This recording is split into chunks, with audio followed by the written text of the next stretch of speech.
I'm going to start, about to post this up on our Facebook for the people who join us on Facebook without discussions. They don't get to participate in the sense that we don't get to hear them, but there are people who that's the way they're connecting, and that's cool too. So we're going to post this up, and here goes nothing, because we're going to put up the text here where we're taking off from. So this is Numbers chapter 12, and this is we're at the Torah portion. If we're reading this in the yearly cycle, which we will be doing in about a month. No, we'll be doing it. We're starting to almost catch up to where we are in the Torah, in the weekly Torah portion. We'll get to this pretty soon. We will have, this is the third portion in the book of Numbers. This is from Behalotcha, and this is where what we read last week, just to catch people up. The first few chapters in the book of Numbers and the first two Torah portions, the people get instructions on how to march, how to not only really march, but more importantly, how to stay and set up while there's more pages about how they're supposed to be set up while they're around the tabernacle, while they're around the Mishkan in the desert. There's chapters about that. There's chapters about how they kind of set off and the rituals that they went through, sacrifices they went through before they set off from Sinai, because they're in Sinai the whole time. They're in the book of Leviticus. Third book of the Torah all takes place at Mount Sinai. Actually, half the book of Exodus takes place at Sinai. So, and the first few chapters of Numbers take place in Sinai. So the people finally took off last week. They took off, and of course, as we read last week in chapter 11, they start screaming and yelling about the food that they have. They don't like having manna. And so God gives them slav, gives them quail, and they eat it until it comes out of their nose, out of their nostrils, and it becomes loathsome to them. So they learn the hard way not to complain. And of course, the complaint was really, really bad, because it wasn't just, hey, we'd like to have some meat here, Moses. We'd like to have something with a little bit more variety. They actually say to him, of course, why did we ever leave Egypt? So even after well over a year since they've left Egypt, they're still saying, why did you take us out of Egypt? And again, God is pretty mad. That's not the first time. That's not the first time they did it. They did it several times in Exodus, Right. but this is the first time they've done it in a while with Numbers. And well, no, it's not the last, and it's more importantly not the breaking point, if you will. We're going to read the breaking point today. What is the breaking point? So the chapter 11 ends up with also the people taking part in prophecy, that some of God, the spirit that God gave to Moses, he places on the elders. And so the elders get the spirit. And this is an interesting situation, because it seems like, look at that moment, it seems like things are going to actually maybe go in a good way, because the people are prophets. And of course, Moses says when his assistant Joshua gets jealous for him, he says, why are you upset? Why are you jealous on my account? Would that all God's people be prophets, right? Don't worry about it. Let everybody be a prophet. And of course, that is exactly not what they do, because they eat the quail, they get sick. People died from the disease that they got from it. And they actually named that place the grave of craving grave, which was the way it rhymes in English. But in Hebrew, it's Kevrot HaTa'ava, and that's the name of the place. And that's where we left off. And so today we pick up in chapter 12. And this happens to be a pretty well-known story too. But it's the shorter story that we're going to read here today.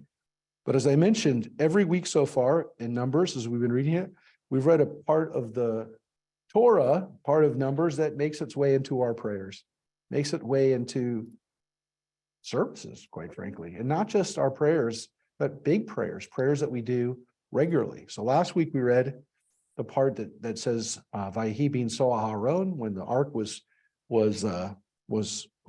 carried, the people would stand, or the people would say, God, stand and defeat our enemies. It's what we say when we open up the ark and stand when we take out the Torah.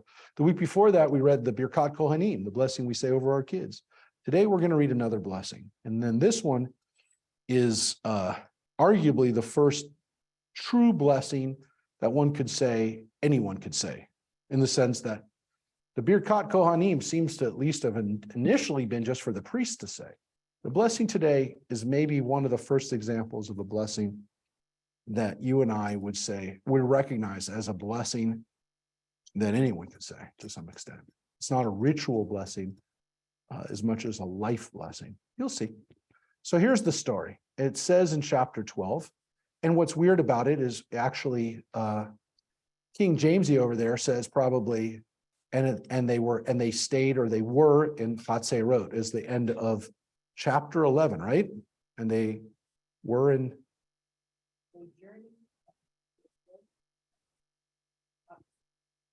And then and they stayed, or they abode in Hatzerot. In this translation, it's a comma because they really see that last part, Vayu b'Chatzerot, goes with this next part, which is, so they would say that the paragraph actually, or the sentence actually begins, when they were in Hatzerot, Miriam and Aaron spoke against Moses because of the Cushite woman he had taken into his household as wife, but that's not necessarily in the text. It says he took to wife a Cushite woman. He took a Cushite woman. We don't know exactly what that means. What is, John, what is your thing say? Yeah. So Cushite is the literal transliteration of this word. Cushite. What does King James say? Yeah. So we understand Cush to be Ethiopia, or sub-Saharan Africa, below Egypt, below Sudan. It's Ethiopia. It's lower than Egypt and Sudan. So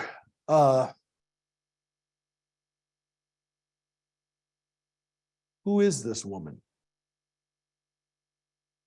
Is this Zipporah? Was Zipporah considered a Cushite? Now, we know she's a Midianite, right? But a Midianite seems to be maybe where she lived, and it could be that she was a Cushite Midianite. She was both. Because a Cushite could be more of the ethnic description of who she was, in the sense that she's a Black woman, which is probably the translation or the note that might be in your translation, Gloria. Does it say something about her being Black? It says, Cush was the first son of Ham, the father of the southernmost peoples known to the Hebrews, living in the southern Nile Valley. Moses' wife, Zipporah, may be referred to here. If so, the term Cushite is used in contempt of her Midianite ancestry. It is more likely, however, that the reference is to a new wife taken by Moses, perhaps after the death of his first wife. Yeah. Want me to finish? Yeah. Oh, yeah. Yeah. The attack on the woman was a pretext. It focused. Oh, no, don't go there yet. Okay. Yeah, they're getting into the next line, which we haven't read yet. So what Gloria just said is it's possible that it's a Midianite, Cushite. It's a disparaging way to describe her, that she's a really dark Midianite, really dark ethnically, because there are Bedouin today who look basically African. Most Bedouin look pretty Arab, but there are some Bedouin that look very, very Black. They're very dark. That's their skin color. So is she talking more about her skin color? Is she saying it in a way to kind of not recognize her as a Midianite? Because the Midianites were related to Abraham. They were one of Abraham's descendants. So they would have been more Arab. They would have been more Semitic. But is she Black? Now, that's one possibility that Zipporah was. The other possibility that Gloria just said in the translations, and again, it's part of the commentaries and Jewish commentaries as well, is that this is a different woman. This is not Zipporah. This is a second wife that Moses took. Now, first of all, the fact that he took this wife after she died is a possibility, but we never read that she died. So he could have taken a wife simultaneously. Could have been a wife he took while he was in Egypt. Look, Cush is just below Egypt. It's the lower Nile Valley. It could be he married her there. We never heard of her before, and that's a possibility. She could have been a wife that he had simultaneously, or it could have been a wife that he took after she died, but it could be another person. Problem is, we never read about this other person. We never read about him being married. On the other hand, it's a little problem because we know nothing about Moses's marriage other than he married Zipporah in Midian, that they seem to travel together to Egypt. She disappears. She comes back with Yitro, as we read back in Exodus chapter 18. And then we haven't read her name at all. For those who've been here for the last several months, you haven't missed anything. We've not heard her name. We don't know what happened to her. The Torah doesn't tell us. The Torah tells us nothing about Moses' family. We know nothing about his sons. We know he has two sons, Gershom and Eleazar. We know their names. We don't know how old they are at this point. We don't know anything about what they do while he's doing his job. We don't know anything about what Zipporah does. We don't know that she was in Egypt the whole time. We don't know that it seems as though she wasn't with them when they crossed the Red Sea, because Moses tells Yitro about what happened, or actually Yitro seems to know it, but he tells him, they talk about all the things that had happened. But we don't even know if Zipporah was there during the 10 plagues. We just don't know. The Bible doesn't say. It only tells us they were married. There was a point in time where they weren't living together. They get reunited. And that was the last time we heard her name. And actually there, it really doesn't say that she said anything. We never hear her voice at all, actually. So we don't know anything about her. The fact that he's married to another woman is possible because his personal life doesn't seem to be in the Bible at all. Whatever happens, it's not a good thing, at least according to what it says here. Miriam and Aaron both speak out against Moses because of this woman. Now, is it because she's not an Israelite? I don't know, because there seem to be other people that weren't married to Israelites. Joseph, for example, was married to Osnat, who's, according to the Bible in Genesis, the descendant of an Egyptian priest. Judah was had children with Tamar, who was Canaanite. We've already read several people who've had kids with, already by this point, several people who've had kids and been married to non-Israelites. So is this an issue? I don't know. Is it an issue of her skin color, of specifically who she's descended from? That is what Glory's commentary alludes to. Why? Because if she's a descendant of Ham, if she's a Cushite, she's not a Semite, right? So she's not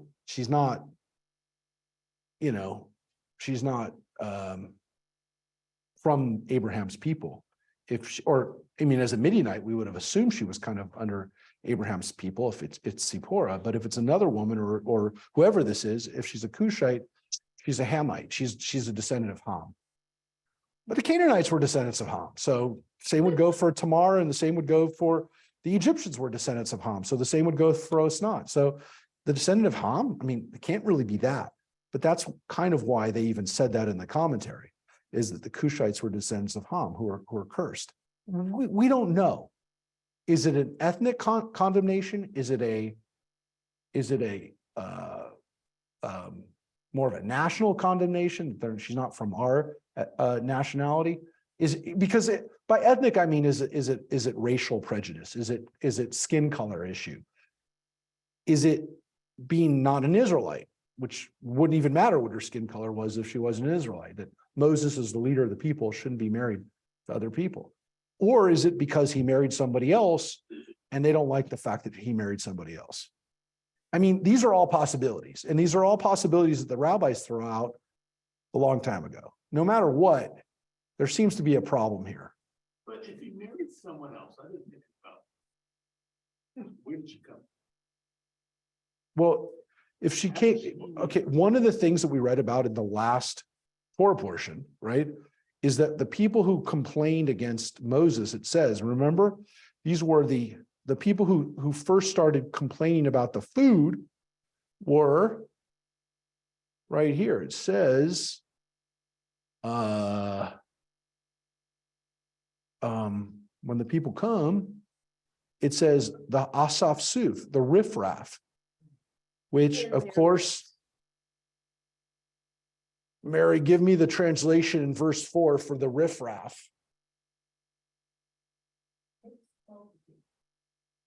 Mixed multitude is what the King James. Glory, what does your translation say? The rabble. The rabble, okay, which is another onomatopoeia, which is what Asaph Suth is, or riffraff. What is it? It's the sound that rabble. It's a sound that a crowd of grumbling people make, right? It's onomatopoeia. But the mixed multitude, which is the literal translation of Asaph Suth, isn't just that there are a lot of people grumbling, but that they're a mixed group of people mumbling. They're mixed. Their lack of ethnic cohesion with us is what makes them a problem. And so some of the commentaries over the years have said, and I'm talking about over the years, I mean over the last 2,000 years, some of the midrash is that we had a problem in our midst because we brought in these other people, these hangers-on who came out of Egypt with us, and they were not Israelite. And those are the people that give us a problem. It's difficult to blame that, those people for everything that the people do, because sometimes it seems pretty clear that the people who are doing the problem people are not mixed multitude. It's just the average ordinary Israelite. But here it does say in chapter 11, it's the mixed multitude. But to answer your question, Mike, the issue is there is this teaching, there is this midrash that there were people who came out with us who wanted to be part of the Exodus. They were either other slaves or they were other people who saw the might of God and wanted to get out. And that some of them were married to Israelites.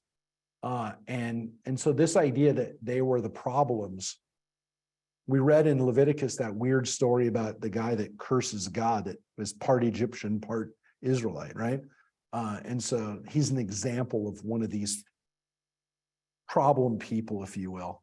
So I don't, look, I don't know that the issue is so much of where she comes, because he could have married her before he even left. Like I said, if Zipporah is not in Egypt for the time that the plagues were going on, maybe Moses married somebody while he was there. I mean, these are all possibilities.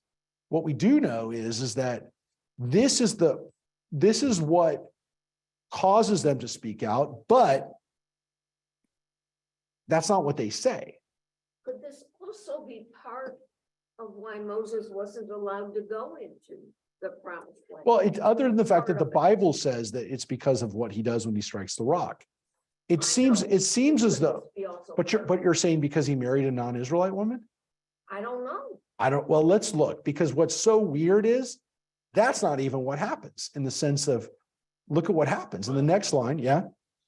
So I'm thinking, okay, it is support, it's impossible. But in a way, I don't think it could be, because why would they go against Moses now and not 20 years ago? I don't know. So Mike's point is why this has become an issue now. It's not, look at the next line, because look, this is the crazy thing. So the line there says they spoke out against Moses because of the Cushite woman. But it says, they said, has Adonai spoken only through Moses? Has God not spoken through us as well? And Adonai heard it. Now, Moses himself was very humble, more so than any other human being on earth, which, by the way, is a very weird thing for him to say if he was actually the one who wrote the Bible. So it's not very humble to have said that. But, the argument is God told him to write it. He didn't want to write it, but God told him he had to. So Moses is humble and doesn't want the attention. And it's one of the things that makes him characteristic of again, why he was a good leader, is because he had a sense of humility. And it's considered to be a Jewish quality of having humility. Moses was humble, and that's why he was given these responsibilities, because he was humble. But based on that, what you just said, lines in parentheses, and it says perhaps a later addition to the text That somebody, yeah. Alerting the reader to the great unfairness of the charge of arrogance against Moses. Yeah, well, if Moses didn't write it, it's not an issue. If Moses didn't write it, then you don't even have that issue. So for somebody else to say it about him, then it's, of course, he's humble and he didn't want to have this attention. We learned from the very beginning, he didn't want to be the prophet. He said, pick somebody else, God. So it's not like he wanted this. But here's the weird thing.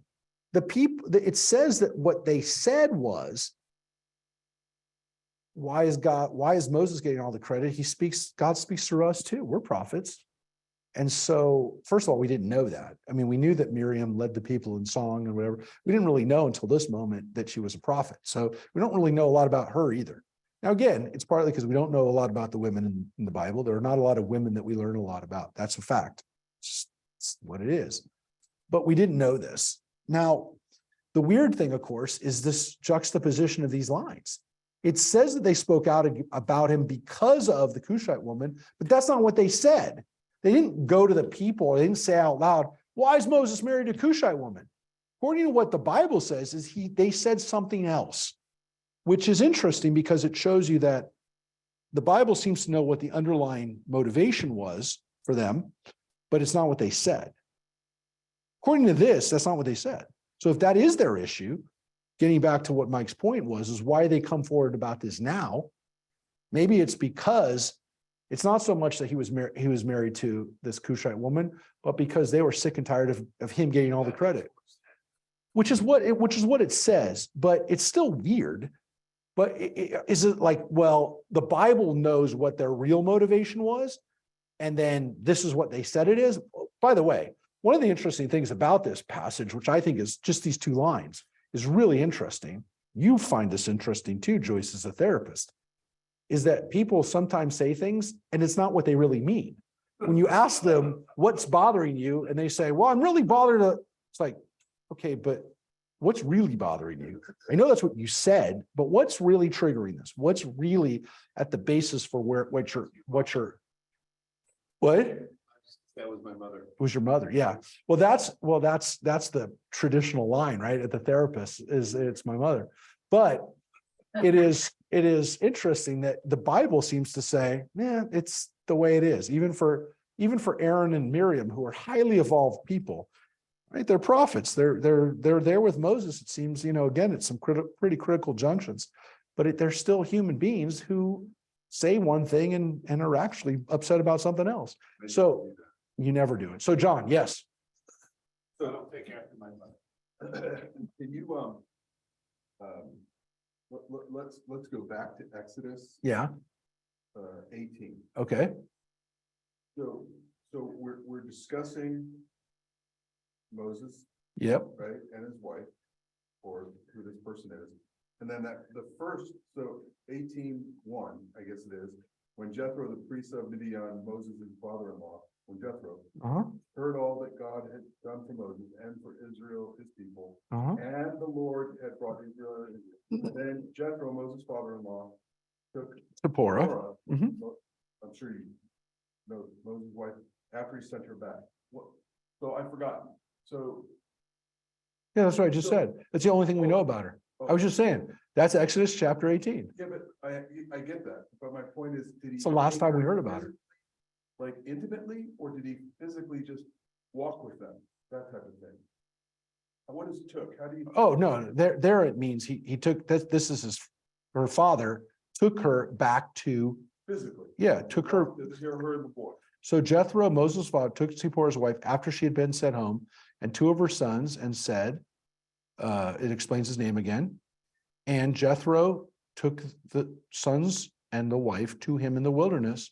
So this again, it says specifically, he took them to that place, back to where they are at Mount Sinai. So until the problem is that the last time we read about Zipporah was back in Exodus chapter 4. It's the last time we read about her. We don't know anything about her since Exodus chapter 4. That's the problem.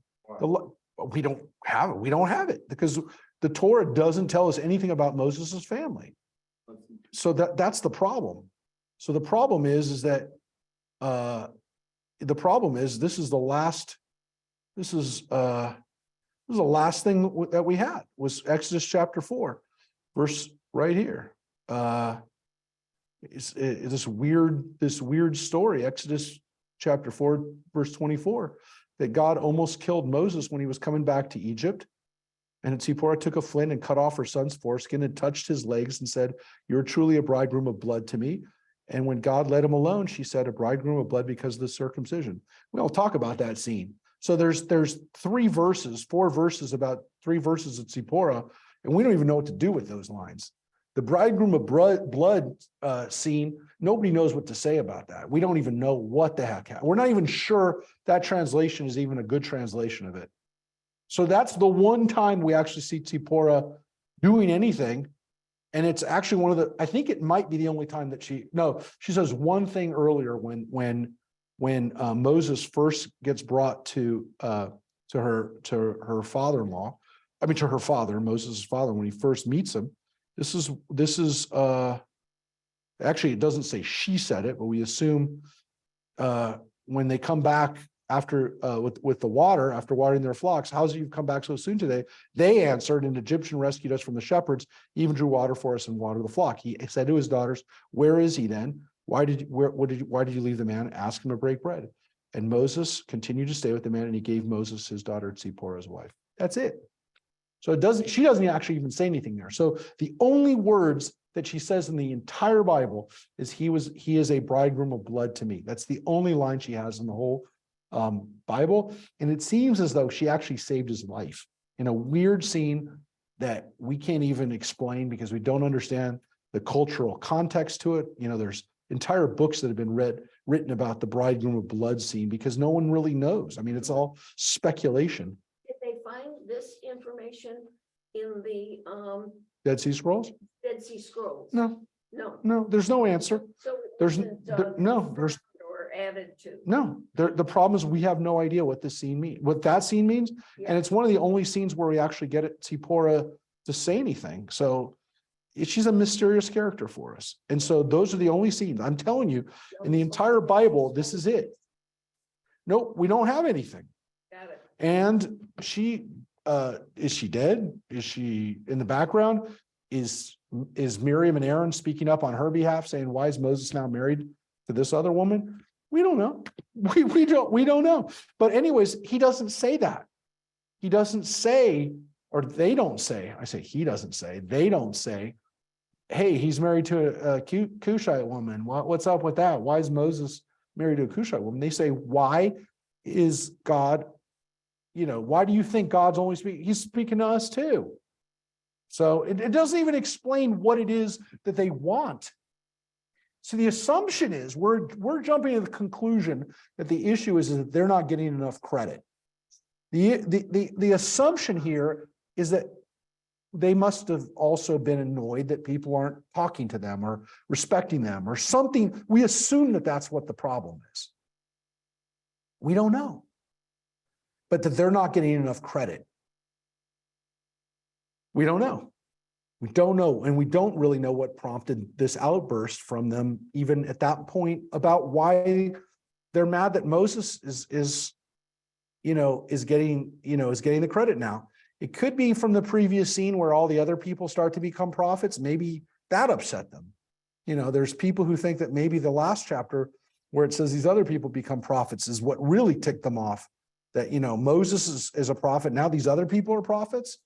Who knows? It doesn't really tell us what happened. It's more problematic than that, folks, because it says Moses was very humble, more so than any other human being on earth. Suddenly Adonai called to Moses, Aaron, and Miriam, "Come out, you 3, to the tent of meeting." So the 3 of them went out. Adonai came down in a pillar of cloud, stopped at the entrance of the tent, and called out, "Aaron and Miriam." The 2 of them came forward, and God said, "Hear these, my words.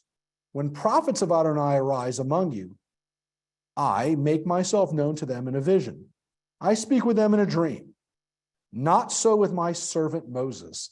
He is trusted throughout my household," which is kind of a weird word, but I'm in my home, in my house. Bechol beiti, that's what it says, in my house, in my bayit. With him I speak mouth to mouth, plainly and not in riddles, and he beholds the likeness of Adonai. How then did you not shrink from speaking out against my servant Moses? Yeah, John, Is there any midrash on 5? what do you mean? Pillar of cloud, mine says, at least this one says, the Lord came down in the pillar of the cloud. Yep, Okay, right? yep. See We burnt saw that. bush, right? We also saw the pillar And of cloud. stood, and then in italics, it says, in the door of the tabernacle. Uh-huh. So is he coming down in human form? Is there any midrash on like? No, it's just a so, yeah, the idea of what God looked like. Look, Moses and Aaron and Miriam are going to only see God in the pillar of the cloud, which other people saw too. Now, the difference, of course, is that the pillar of cloud normally seems to be over the tent, right? It's on top of the tent. That's where it is. So during the day, the pillar of cloud is above the ark. It said so. And it says during the night, it's a pillar of fire. It turns into fire. So that people always know God is there. I mean, that's the crazy thing about this part of the Bible, as we're going to see. The people they know God is with them. Like they know God is there. God is there in the pillar the whole time, which begs the question, how could they even make the golden calf? They knew God was there. It's not like they didn't think that they knew Moses might not be there. I mean, they couldn't see Moses, but they saw God. So the entire time since they've left Egypt, they've been led by the pillar of cloud and the pillar of fire. And yet these people have so little faith that they're still saying, let's go back to Egypt, because they know God's with them. So that's why I tell people all the time, when you say, if only God would send me a sign, if only God would talk to me, if only God would make sure that, I knew that there was a God. And I say to people, well, according to the Bible, the people knew God was there all the time. They saw a manifestation of God all the time. And it didn't change. It didn't change them. They still had problems of faith. They still had problems of knowing what to do. And they knew God was there. So then you could say, well, how did that happen? Well, God was always there. So they just took for granted that God was always there, and it just became, there's the pillar of cloud. There's the pillar of fire. Now they had a miracle all the time. 24/7 they had a miracle in front of them that they could see, and they didn't believe. So the question of having miracles or having manifestations of God, and that being the basis for faith, is kind of absurd, at least from the Bible standpoint. So I always tell people, if you think about the miracles that are around us every day, and again, some people would say, well, those aren't really miracles. And I'm still pretty sure there's miracles happening every day that are miracles. I mean, that science can't explain. So I don't know. I think the idea of having faith when you have to see something in order to believe, I just don't know. I don't know that, well, yeah, I don't know that's a good argument. It doesn't seem to work based on the Bible, in the sense that if you think that would give you faith, it didn't work for our ancestors. And it definitely doesn't work for Aaron and Miriam, because God says to them, are you insane? Are you insane? You're talking against Moses? He says to them, how can you say that? How do you not shrink? That's what he says to them, literally. How do you say this? That's what God said to him. How? How can you say something so ridiculous? Now, what's interesting, of course, for the people who are with us on Tuesday, look at that phrase, my servant Moses, right? So we talked about how Isaiah talks about the servant, right? The servant. Look what Moses is called. He doesn't call him my prophet Moses. He doesn't call him my son Moses. He doesn't call him my student. He doesn't call him my friend. He calls him my servant. Now we know, because we just read it, that Moses was humble. Moses was God's servant. And this was what God calls him both times. My servant Moses. My servant Moses. It's not an accident. He uses that as the title. He calls him Moses, my servant. So he's my Eved. So that is this idea that even Moses, who's the prophet, preeminent prophet. And he says that to him. He says, whenever I speak to any prophet, and essentially, again, this is a lesson for every prophet who'll ever live. Because it says, when prophets of Israel arise, right? So when they come in the future, right? I will make myself known to them. It's very important for you to understand that this was a future tense, because in Hebrew, we have past, present, and future tense. And this translation is actually not very good. But I guarantee you that Glory's translation is better, because in verse 6, it says, I will speak with them in a dream, doesn't it? Right. When the prophet of the Lord is among you, I reveal myself to him in visions. I speak to him in dreams. Oh, it doesn't say it. That's not good. Maybe King James says it right. I, the Lord, will make myself known. Yeah, and that's where the King James is still one of the best translations, because it actually translated the word. I will. So in Hebrew, the word right here, adaber, means I will speak. Here it says, et vada, I will make myself known. So that is a singular future tense Hebrew word, which was I will make myself known. Now, again, it's not horrible in the translation that, because he says, when it says when, that means like when it happens. It hasn't happened yet. If it happens, when it happens, has the implication of it happening in the future, right? So when means it'll happen. And when it does, I will speak to them in a vision. I won't speak to them face to face like I speak to Moses.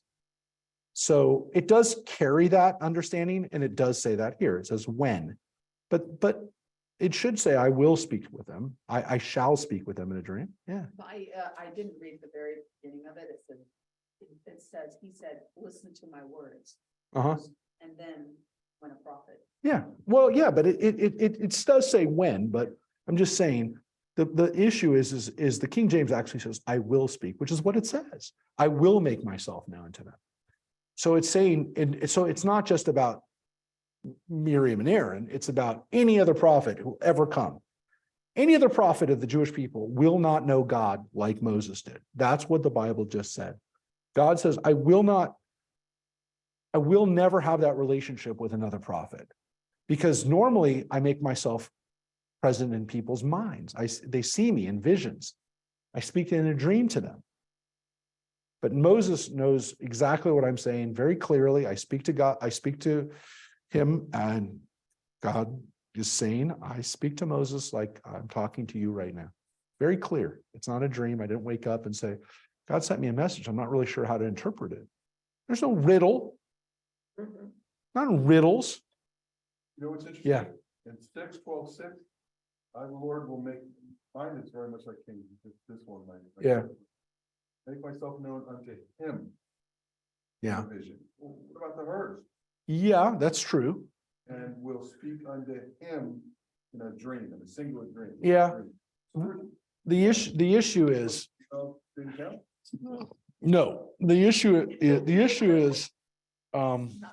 trying to, no, it really should be them. I will speak to them in a vision. Our translation here says, I will speak to them. It should be them. It should not be, I will speak to him. And it wasn't woke back then. No, but it's not only that, it's actually not what it says. The plural here is it's a bad translation, because it actually does say it. Well, here's the problem.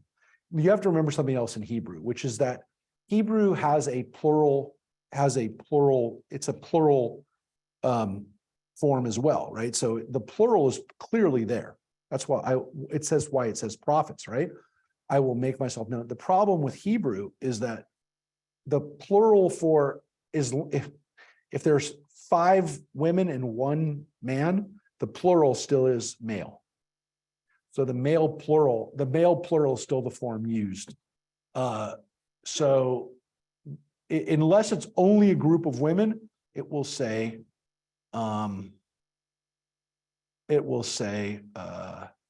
him. them, but or him would be the plural, but we wouldn't know if there's 5 women and 1 man, one man, it'll still be him. So it's not, that's the structure. That's the structure. All right. So that, but you asked the question, and there are definitely women prophets. We read about it. We read about it in the Bible. There were female prophets. And one of them we're dealing with right now is Miriam.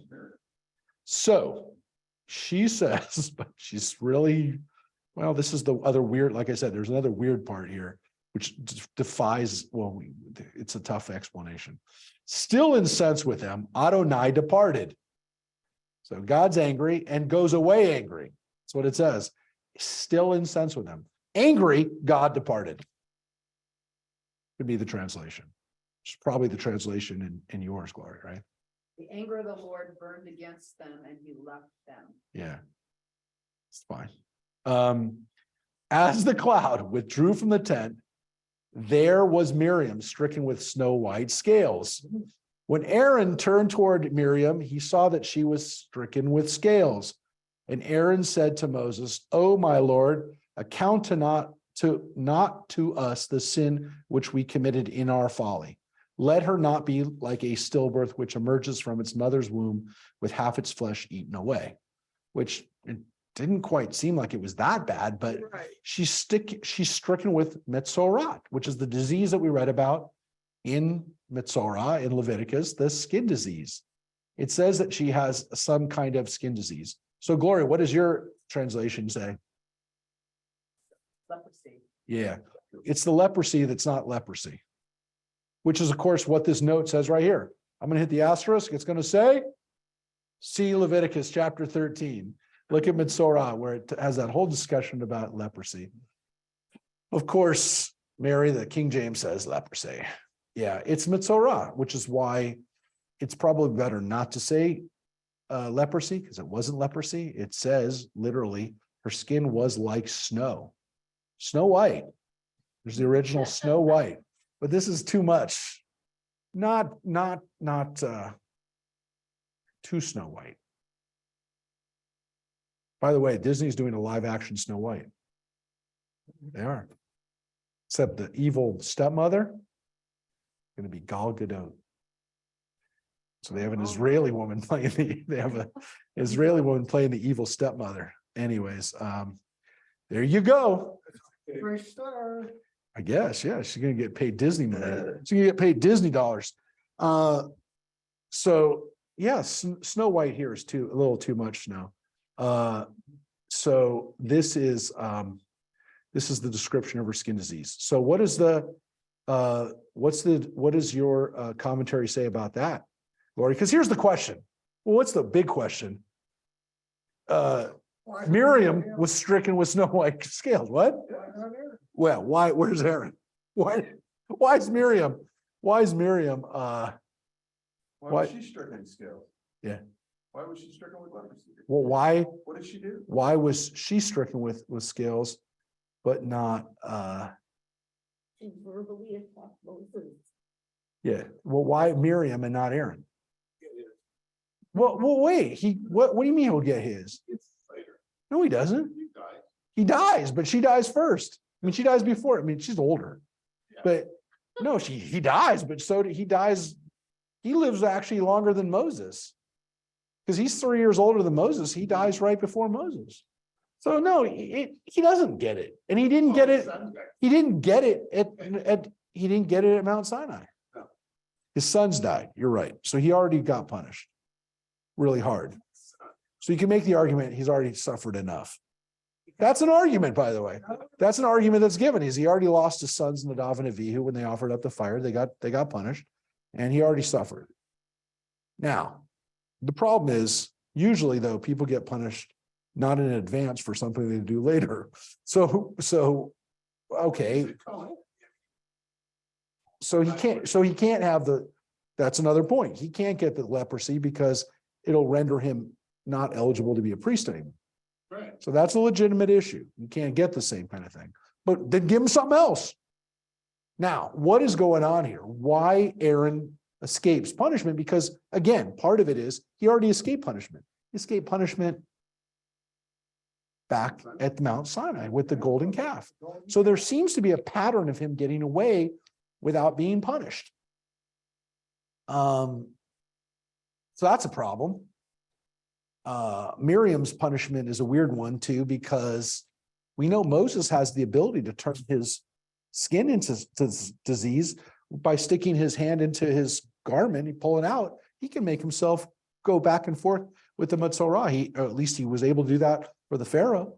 Was able to maybe show the Israelites, look at the power that God gives me. I can do things like this. So this is a pretty severe punishment, but it's also not leprosy, but it's serious. I mean, it's scary. It's dangerous. It appears that she's gonna die. Okay, but don't ruin it. We're one verse away.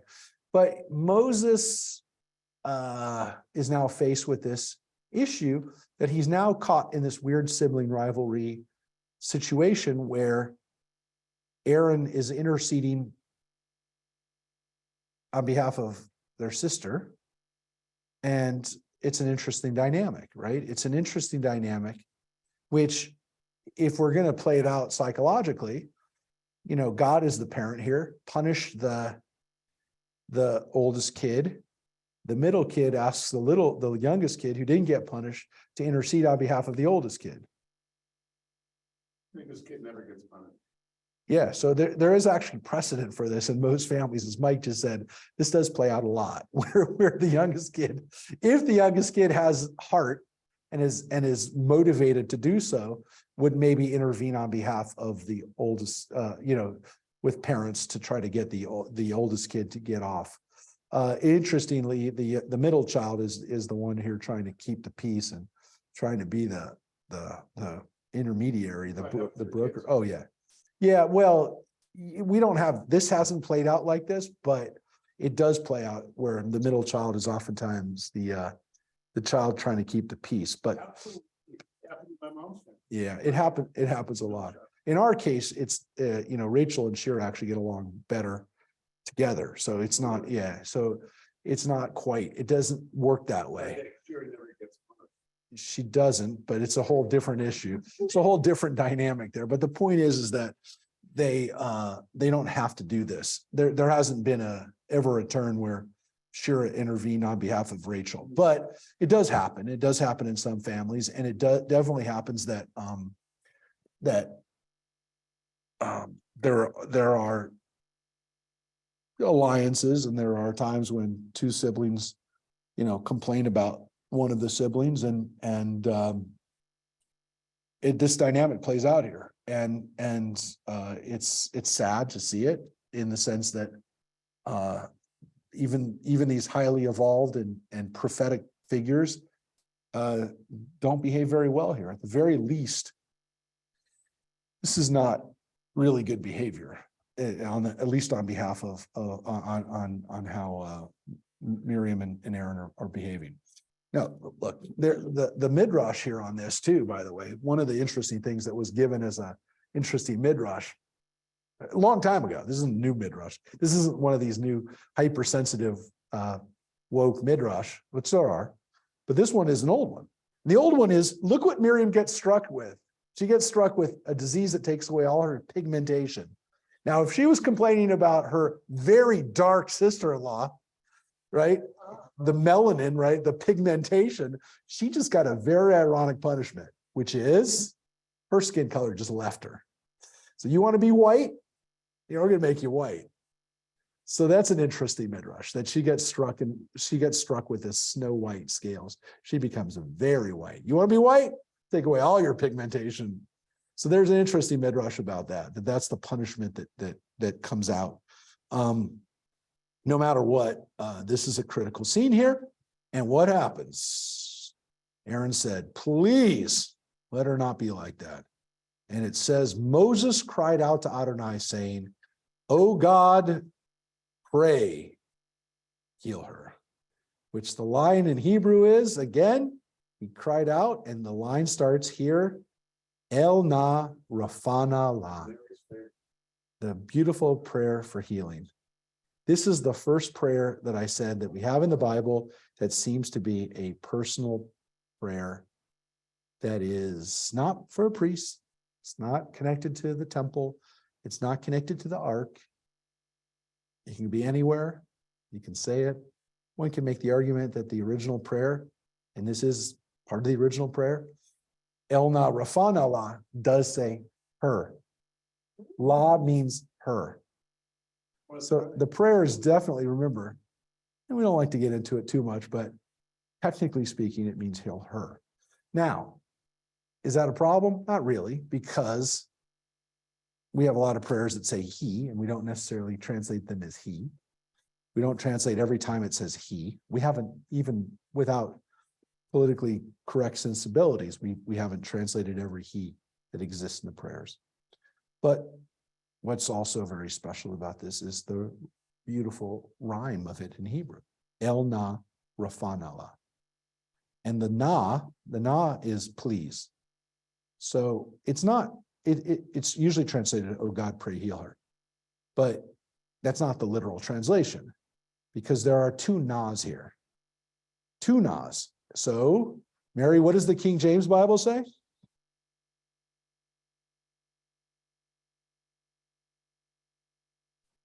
Yeah, and that's the way they translated it, with two nas. What does your translation say, Glory? So Moses cried out to the Lord, oh God, please heal her. No, that's not really that's not really the two pleases either.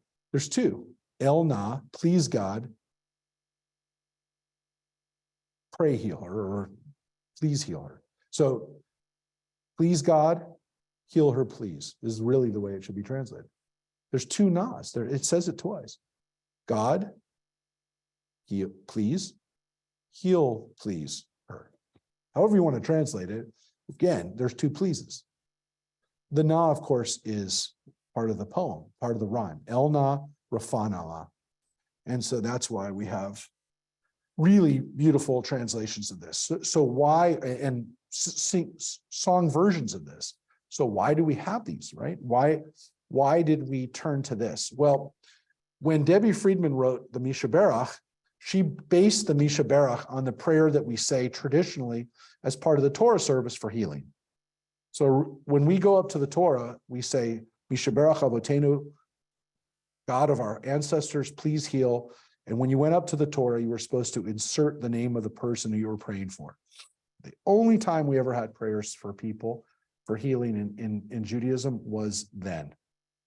When you came up to the Torah on Saturday morning services, in the presence of the Torah, there'd be a time for praying for people who were sick. That was it. You had a chance to do that. I remember as a kid, our synagogue, which was a pretty traditional, well, a traditional conservative synagogue, didn't even want people to do that. They let people do it. You could do it. You could tell the Gabbai, please say the name, please do a Mishaberach, but they mumbled it and they never said it into the mic, and that was it. There was never a time to pray. Let's pray for healing for people. Why? They didn't do it. What? And they would say, if they ever said, at the end of towards the end of the service announcements, we're praying for blah, blah, blah, blah, blah, blah, blah. But they never prayed for them. They just said, we're praying for these people, which meant these people are sick. Be known that these people are sick. Right. So look, part of it was to announce to people, hey, did you know so-and-so was sick? So part of it is to let people know. But to get to answer your question, John, the reason is because up until about 1990, most synagogues that were non-Orthodox synagogues that didn't have the Mishaberach as part of the Torah service or didn't emphasize it, because most Reform synagogues didn't do the Mishaberach as part of the Torah service at all. Didn't do it at all. You were in a different kind of synagogue. Church. It was but it was a different kind of synagogue. Yeah, it was. So the reason is that up through the 60s and 70s and 80s, synagogues, and I would say because the rabbinate at the time did not like the idea of praying for healing for people. They felt that it was setting a very bad precedent of teaching a theology that God will heal people if you pray for them.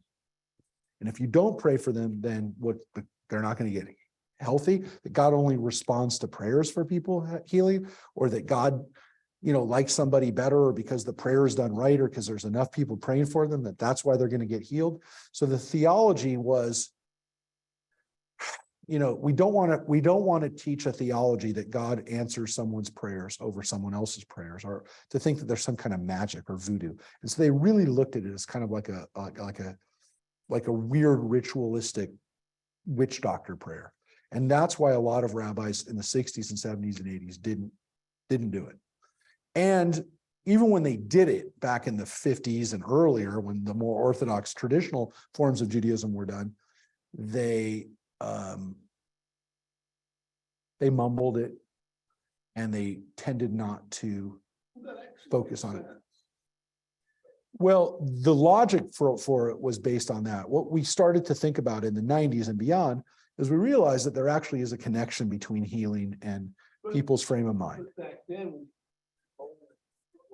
it's only those that have Leah's That got to say their family. Exactly. Yeah. Well, so your question is, well, that doesn't make any sense. Well, the answer is that they would call people up whose families they knew were sick, and they'd say, would you like to say a prayer? Would you like to do the Aliyah? And we'll say Amisha Barak for your family when you did it. So it wasn't like they didn't know. They knew that so-and-so's wife was sick, or so-and-so's father was sick. So let's say call them up and let them do Amisha Barak for them. So they did do that. But when they stopped encouraging that, again, the 60s, 70s, and 80s, they just didn't do it, or they didn't talk about it. And then again, in the 90s, people started talking about the fact that, hey, look, there's a correlation between the mind and body, that we know that people feel better and heal better and have a better attitude towards the healing if they know that people are praying for them. It actually happens. Yeah. They can document it. They can say, look at these studies of people that, now the question of whether the studies that they did, the double-blind studies where they said they didn't even tell people that they were being prayed for, there's differences of opinion over whether those studies can be trusted, because they did do studies where they had people pray for people that they didn't know, and they tried to see if there was a correlation between those people being healed and Not necessarily healed. no. But even the Debbie Friedman prayer doesn't say just healing, right? Exactly. It says, may the source of strength, who bless the ones before us, help us find the courage, Exactly. help us find the courage to make our lives a blessing.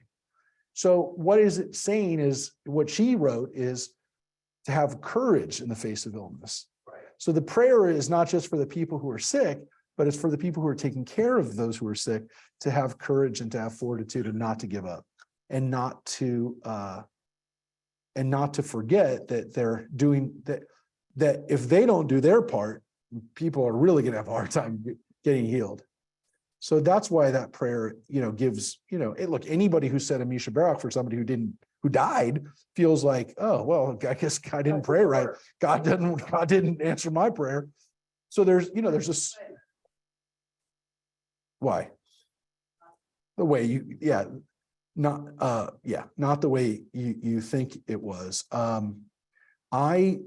think that what happened. So to answer this in from like a practical sense. So when I came out of when I was in rabbinical school, so from the time that I was a kid going to services and being a kid at services to the time that I became a rabbi, Misha Barak, Debbie Friedman, 1980s and 90s became really important. So when I first started leading services in the mid 90s, I remember the rabbi that I took over from said, there's two things you never miss out on: the Shema and Misha Barak. You can forget everything else. You can cut any other prayer out. Don't touch those two prayers. Don't touch those two prayers, because people will lose it if you do. His point was, if you don't include a prayer that people if people are coming to synagogue they're oftentimes coming to say Mishabara. Don't ever forget it, because people will not be happy if you. Well, yeah, but I'm saying from the standpoint of like, as people are saying what we're going to do. So this is the El Na Rafanala that Todd Herzog wrote. So I first heard this probably about 15 years ago. I heard maybe not. Well, maybe about 10, 12 years ago, maybe not 15 years ago. But I heard it a while ago, and I heard it, he was in a concert down in Orange County, and I heard the melody, and this was his prayer for healing, which was El Na Rafanala. And then he finishes it with Rafanalanu, which is heal, dear God, heal her now, heal us now. So he added Rafanalanu, which is the plural. Instead of Rafanala, it says Rafanalanu. Lanu is all of us. So La is her, Lo is he to her, Lanu is for us. So he translated it. He used the first part of Moses's prayer, and then he added these three words, which in Hebrew is three words, Rafana Lanu. I mean, the Rafa is together. So Rafa means heal, Na means please, and Lanu. So the please isn't really conveyed so much in this, but it is a prayer. And so the please is there. So he writes, dear God of our ancestors, help us renew our faith, grant us a perfect healing, bring peace to all our days, restore our strength of body, help clarify our minds, refresh our tired spirits, rejuvenate our life. So that is his idea of what refuah means, which isn't just strength of body, it's also minds and spirit. Now, of course, Debbie Friedman said that too, right? May the source of, help us find it. So then they says, a renewal of body, a renewal of spirit, and let us say amen, right? So she says also, that she didn't have mind in it, but she has body and spirit. But, if you're looking at the three elements of body, mind, and spirit, he has that. And then he added to it the last, maybe again, because it's a song structure, he has 4 lines. But rejuvenate our light would be kind of connected to the spirit. But, of course, he means your light, our light, which is our piece of you in us. And then this is where the thank you is. Thank you for all these blessings throughout our days and nights. We celebrate the journey of this precious gift of life. So that's why he focused on in his 3 verses, he focused on what refuah shlema means, right? What healing means. So he says perfect healing, which is probably more of a poetic twist on what refuah shlema means, right? Refuah, when we say refuah shlema, when we say we want to say refuah shlema for you, we mean a full healing, right? Which he translates as perfect healing. He could have said full healing, but or complete healing, but by healing in a whole way, in a shalom way, it includes the body, the mind, and the spirit. It's not just the body, right? It's also having people have a spirit and a clear mind. Yeah. Me, Mhm. personally, this one's better. Well, so that's one of the reasons why I liked it, because it used the Hebrew from the Torah. And so, yeah, if you can employ that. Now, there are other versions of the El Na Rafana. There's another version of, there are other versions of this. This one I just always thought was, Don't know when you were there. That's right. yeah. And so when we recorded it with Todd in the desert, and he does other really good songs, Todd, but I really liked his El Na Rafanala. And so, yeah, I mean, look, it's there's some aesthetics. People like the melody. Yeah, it's interesting because Debbie Friedman's melody is so universally known that people love it. People around the world sing it. A lot of people don't even know who wrote it. I have to say that,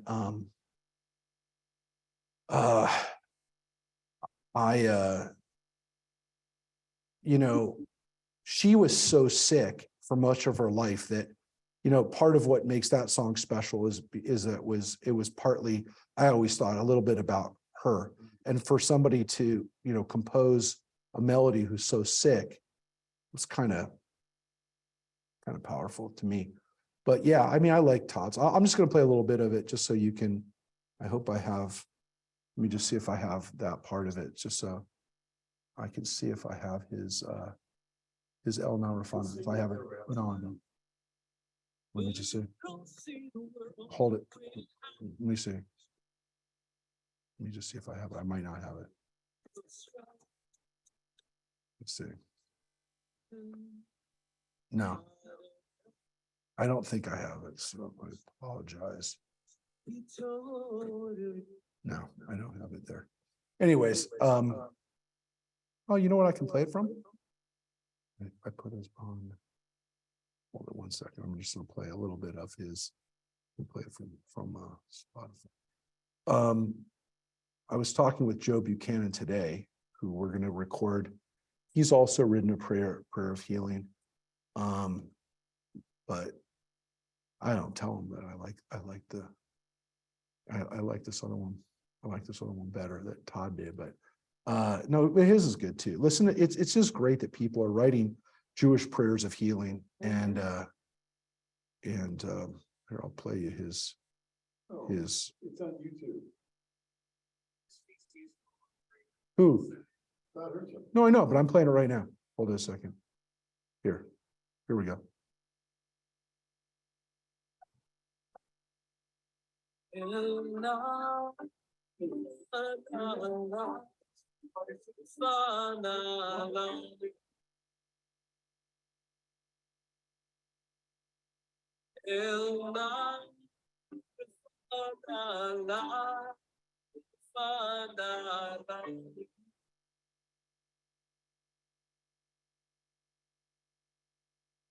You're God of our ancestors. Help us renew our faith. Grant us a perfect healing. Bring peace to all our days. Bring peace to all our days.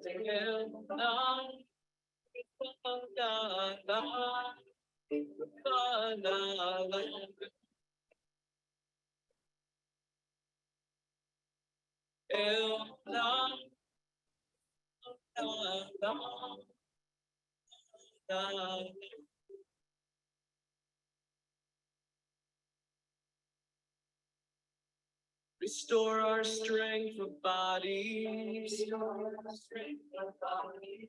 Help clarify our mind. Fresh our tired spirit. Rejuvenate our life. And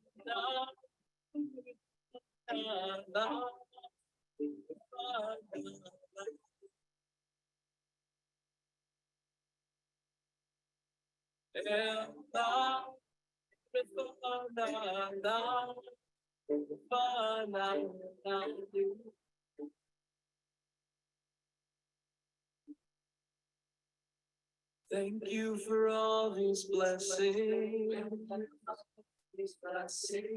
Throughout our days and nights. Celebrate the journey. This precious gift of life.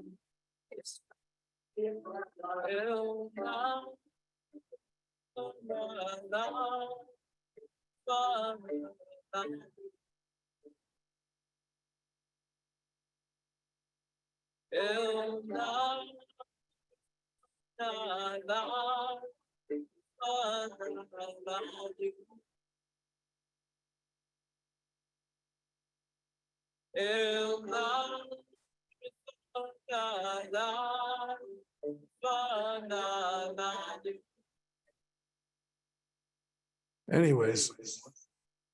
So. When COVID first hit, I asked Todd to record El Narafan Allah. I asked him to record it for us. And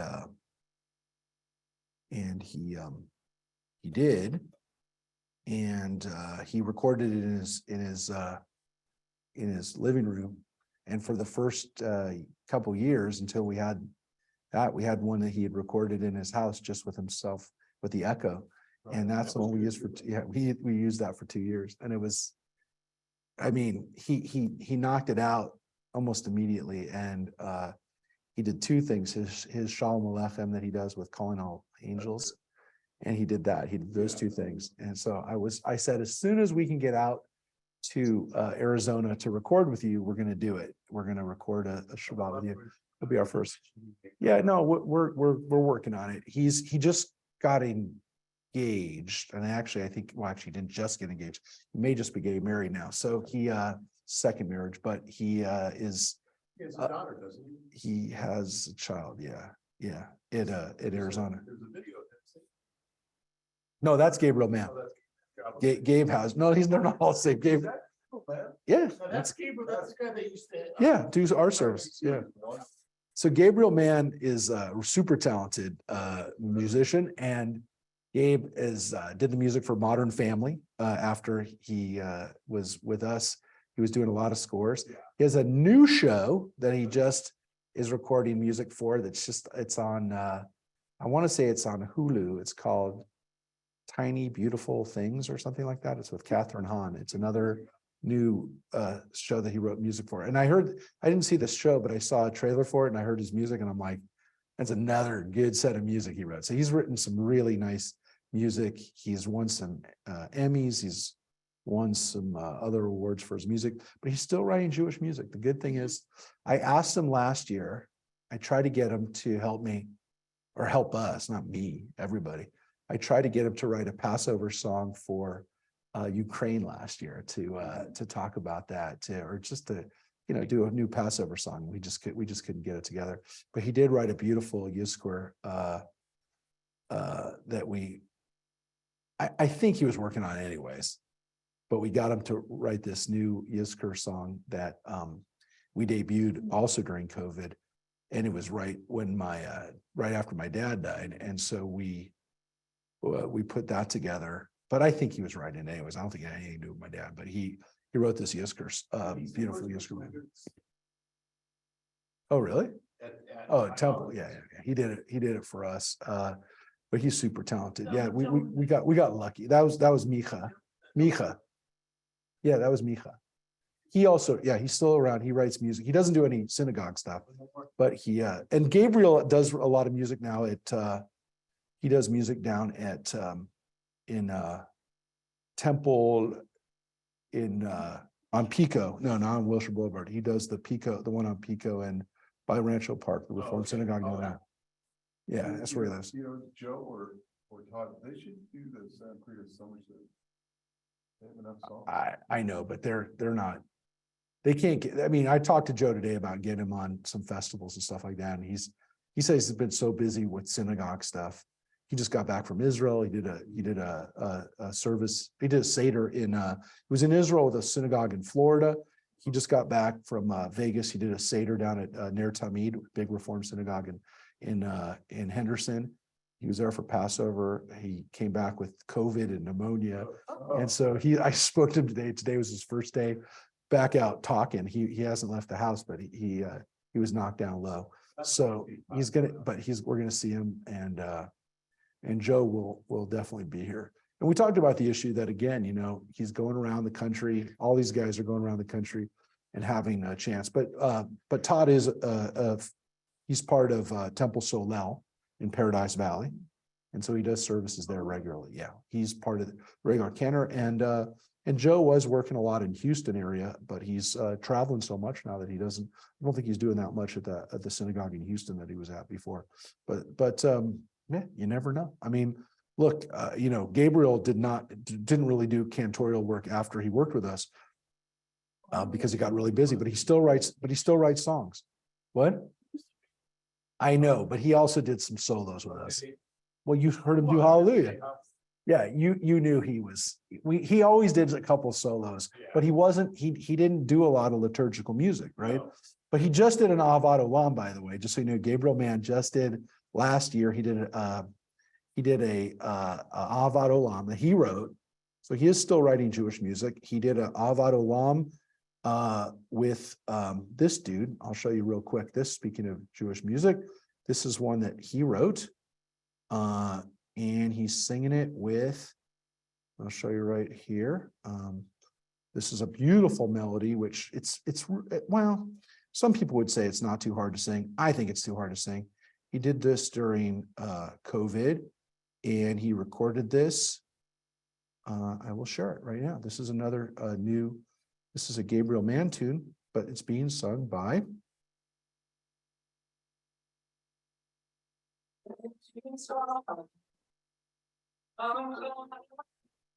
Ben Platt and his brothers.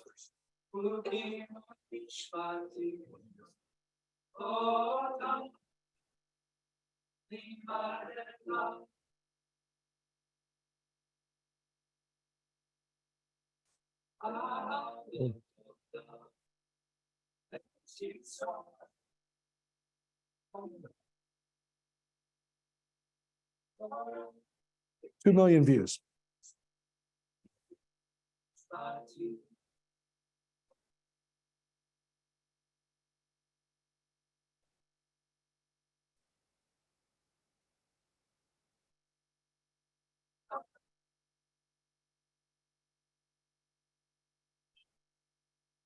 It's a little hard for most people to sing. So. Yeah, it's a little hard for people to sing. So that's why it's not become super popular, but it's really beautiful. And so yeah, I don't know if I don't know if that's going to become a super popular melody around the country, but it's a beautiful melody. And it's a tough one. It's a tough one for a lot of people to sing. So yeah, I don't know. I don't know what's going to happen with some of these melodies, but yeah, Gabriel's still writing Jewish music, which is good because he's very good at it. He's very good at writing music. So and the show is on. Yeah, what's it called? Tiny Beautiful Things. Yeah. So it's based on a book that did really well. It's And about an advice column. yeah. So, but if you listen to his music, just listen to the music that he wrote, it's pretty darn good. So, yeah, that's the point. He's still writing Jewish, and Ben Platt is the biggest singer on Broadway right now. I mean, there's no one bigger than Ben Platt. And his parents, Julie and Mark, are very involved in the Jewish community. Julie was president of the Jewish Federation in Los Angeles, the lay leader for that, and former presidents of Sinai Temple and Wilshire. So they're very involved in the Jewish community, and the Platt boys. All have a good voice, but Ben's the one that's very, very famous. So Moses, back to the prayer. Moses cried out and said, "Oh God, pray heal her." So what does God do? Adonai said to Moses, "If her father spat in her face, would she not bear her shame for 7 days? Let her be shut out of the camp for 7 days, and then let her be readmitted." So God says, okay, but it's not so simple. You got to shut her out of the camp. So Miriam was shut out of the camp for 7 days, and the people did not march on until Miriam was readmitted. And so here you can see that Miriam is punished. She's punished for a week. And it doesn't say that she is sick the whole time. So the skin disease could have gone away.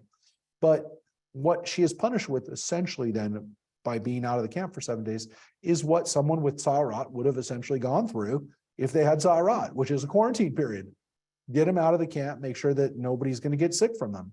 But of course, this seems to be more of a punishment. And as much as it's a punishment, the people don't leave without her. They're not going to move until she's done. So everyone essentially is affected by this. Everyone's affected by Miriam's punishment, and everyone, deals with this situation.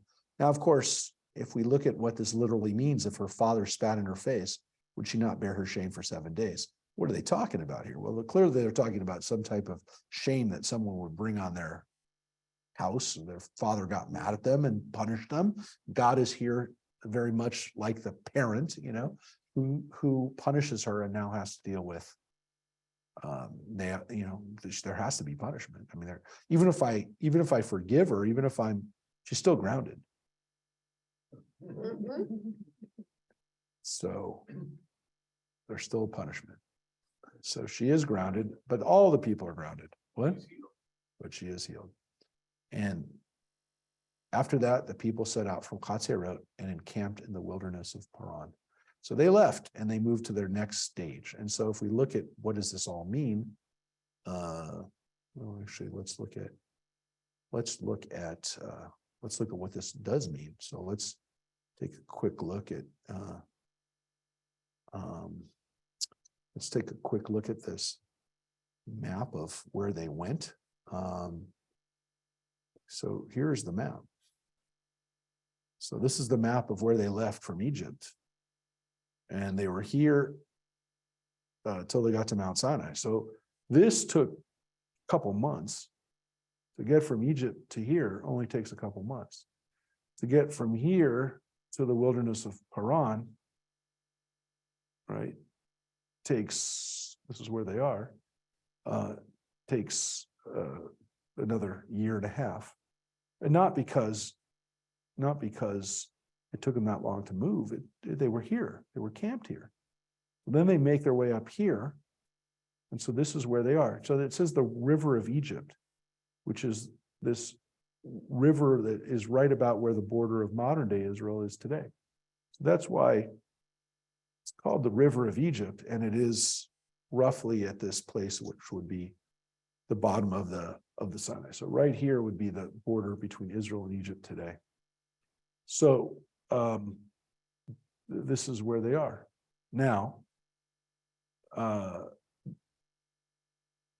They're on the border they could cross over into Israel at this point right now, into Canaan. They could cross the border and they could be right there. Now this begins the next chapter and also the next Torah portion and also the next idea. We are going to read it because we do have some time, but I really am hesitant to do that because this is arguably the most important chapter in the entire Bible. There is an argument to be made that this chapter 13, is the most important chapter. So we're going to read some of it because we're going to leave it off as a cliffhanger. Because this chapter 13, Shlach Lecha, comes to us. It says, God spoke to Moses saying, Shlach Lecha, which again, you'll see the note here, send agents, send men. Shlach lecha anashim, send men, send agents to scout the land of Canaan, which I am giving to the Israelite people. Send one participant from each of their ancestral tribes, each one a chieftain among them. And again, just as we read about there's being chiefs and leaders, these are scouts and one from each tribe. So these are different than the tribal leaders. These are not the same guys, but there is one from each tribe. So Moses, by Adonai's command, sent them out from the wilderness of Paran, all of them being men of consequences, which again, you can see in the note, all of them being men of, all of them being leaders, all of them being men, because the word anashim literally means men. But you could say that today. Excuse me. We say someone's a mensch. All of them were men. What's the translation say for you, Glory? All of them were leaders of the Israelites. Okay. All of them were men, and then it says leaders of the Israelites. That's why there's a comma there. What does yours say, Mary? All those men were heads of children. Okay. The bottom line is they are leaders, but they are anashim. And so however you translate that and put the punctuation in really is that these are people who are important. They were people who were leaders, there were Roche, which are heads or leaders of their tribes or of the Israelites. And these were their names: from the tribe of Reuben, Shammua, son of Zaccur; from the tribe of Shimon, Shaphat, son of Hori; from the tribe of Judah, Caleb, son of Jephunneh; from the tribe of Issachar. And again, here it seems like we're going back to the order, calling them out by the tribes of when they were born, the sons of Jacob, right? From the tribe of Issachar, Igal, son of Joseph; from the tribe of Ephraim, Hosea, son of Nun, and you could say right here, or Hoshea. Hoshea. From the tribe of Benjamin, Palti, son of Raphu; from the tribe of Zebulun, Gadiel, son of Sodi; from the tribe of Joseph, namely the tribe of Manasseh, Gadi, the son of Susi. Why does it say namely? Because it says Joseph, but Manasseh. So we know that Joseph has two tribes, Ephraim and Manasseh, right? So here it says Ephraim, and here it says Manasseh. But what's interesting here is that here it says Ephraim, here it says from the tribe of Joseph, tribe of Manasseh. It didn't say from the tribe of Joseph here. It said it here. I don't want to get into it too much, but there are some people who say that it depicts something that, again, why is Joseph not used for Ephraim, but it is for Manasseh? That maybe Ephraim is slightly different, from a slightly different time in history than the rest of the tribes, but it doesn't matter. Here they're listed as they're all in the same list. Yeah, maybe. But from the tribe of Dan, Amiel, son of Gamali; from the tribe of Asher, Satur, son of Michael; from the tribe of Naphtali, Nachbi, son of Vophshi; from the tribe of Gad, Reuel, son of Machi. Those were the names of the participants whom Moses sent out to scout the land. But Moses changed the name of Hosea or Hoshea, son of Nun, to Joshua. So it says that Moses changed his name. He added a yud to it. So the name Hoshea becomes Yehoshua. So the name means means salvation, and Yehoshua means God's salvation. So he added the yud, he added God's name to Joshua's name. So his name was Hoshea, and now it's Joshua. That is the Joshua. That's the one who takes over from Moses. Now, it already had said that Joshua was already his assistant. We read about that back in Exodus. We just read about him in trying to intervene and saying, hey, Moses, they're trying to all become prophets. We call him Joseph. No, they called him Joshua. No, they called him Hoshea. They called him Hoshea. I don't think they called him Joshua. Not 100% sure, but I think if we. Okay. Or no, we'll go back and look. It's not. We can't. No. It takes 2 seconds. We know where we know where we're going. So let's go. Let's just see real quick. Joshua and Caleb were the only honest. Well, yeah, you're jumping ahead, Sheldon. You're right. Okay, Mike is 100% correct. Once in my life. No, he's 100% correct. I wasn't sure. It says right here. So yes, the Bible here is already calling him Yehoshua. Now, again, could be that the editor has added why his name is Yehoshua, but here it's very clear that he's one and the same Joshua.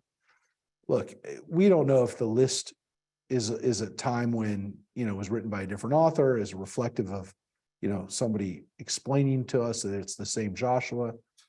Look, the Ephraim thing by itself is interesting because that's Joshua's tribe. That's his tribe. It's not inconsequential, right? That's super important that his tribe is actually the one is the one that that's Ephraim. That's the tribe. So that's Joshua. And of course, obviously that he's one of the good ones. So one of the good ones. When Moses sent them to scout the land of Canaan, he said to them, go up there to the Negev and go into the hill country. Right? So they're crossing into the country of Canaan and see what kind of country it is. Are the people who dwell in it strong or weak? Few or many? So here's the questions. Here's the questions to answer. Is the country in which they dwell good or bad? Are the towns they live in open or fortified? Do they have, forts around them, their walls? Are they, right? Is the soil rich or poor? Is it wooded or not? And take pains to bring back some fruit from the land. And now it happened to be the season of the first ripe grapes. So, yes. Journey this happened. Like how many days in? Yeah, so this is about 2 years into the journey, under 38, yeah, it's, You would think they would have done it later on, it was close to the 40 years.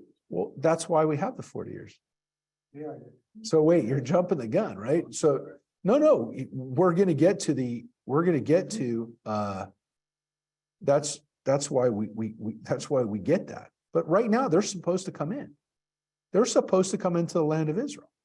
Right now, the people think they're about to come into the land of Israel. They don't know that they're not coming in. No. You're getting to it. Come on. Mike, you just hit it out of the ballpark by announcing that Joshua was already mentioned as Joshua. Come on. No, this is the scene, man. This is it. This is it. So what are they also supposed to do? Again, give a report, come back with these answers, right? Oh, and bring back some grapes, or no, bring back some fruit. It doesn't say you gotta bring grapes, but bring back some, bring back some stuff. So again, at the beginning here, it's very critical. It says that God spoke to Moses saying, send these agents in. Now, here's the interesting question. Why did God do this? Why did God even set them up at this point? God told them to go into the land and take the land. And why does God set them up for this? Because there is a sense here that they're set up here, that God could have just said, you're going in, I told you how to go in and I'll help you.